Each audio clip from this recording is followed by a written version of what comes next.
Comment gérer les études face à une prolifération d'infos?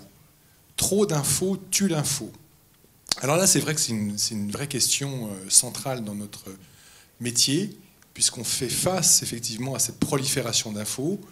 Mais je dirais plus que ça, on fait face à un passage d'une logique de stock à une logique de flux. Et ça nous interpelle beaucoup sur la façon dont on intègre les différentes données, les informations, mais aussi dont on les transforme et on fait en sorte que les dirigeants d'entreprise, les services marketing, les responsables d'études se les approprient et les fassent vivre dans les entreprises de façon correcte pour que nos clients, c'est le cas de la plupart d'entre eux, puissent en tirer des bénéfices en termes d'opportunités de croissance.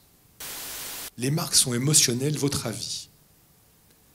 J'ai pas d'avis en fait sur le fait que les marques soient plus ou moins émotionnelles. Par contre, sur les besoins des consommateurs, des clients, effectivement, on observe depuis plusieurs années, et c'est probablement le reflet de la prolifération des biens et des services, que la dimension émotionnelle devient de plus en plus importante, en tout cas aussi importante que la dimension sociale, statutaire, ou la dimension fonctionnelle. Mais il ne faut pas oublier effectivement la dimension fonctionnelle, les besoins de base, le contrat de base que remplissent les marques. Mais plus d'émotions dans les marques, plus d'émotions en publicité, oui, tout à fait.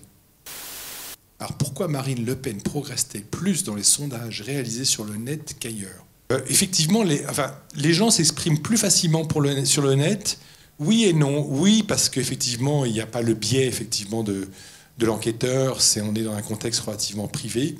Non, dans la mesure où, dans nos études, et qu'on réalise non seulement au niveau français, mais au niveau international, on voit que les Français ont un rapport relativement fonctionnel au net, au blog. Donc ils sont véritablement dans un échange relativement neutre à l'égard des opinions comme celle-ci. Non, je crois que plus fondamentalement, ce qui motive effectivement l'émergence de Marine Le Pen, c'est l'inquiétude qui traverse la société française, particulièrement plus forte depuis quelques semaines avec la crise financière, la crise économique. Oula, alors dans un manuel anti-sondage, la démocratie n'est pas à vendre.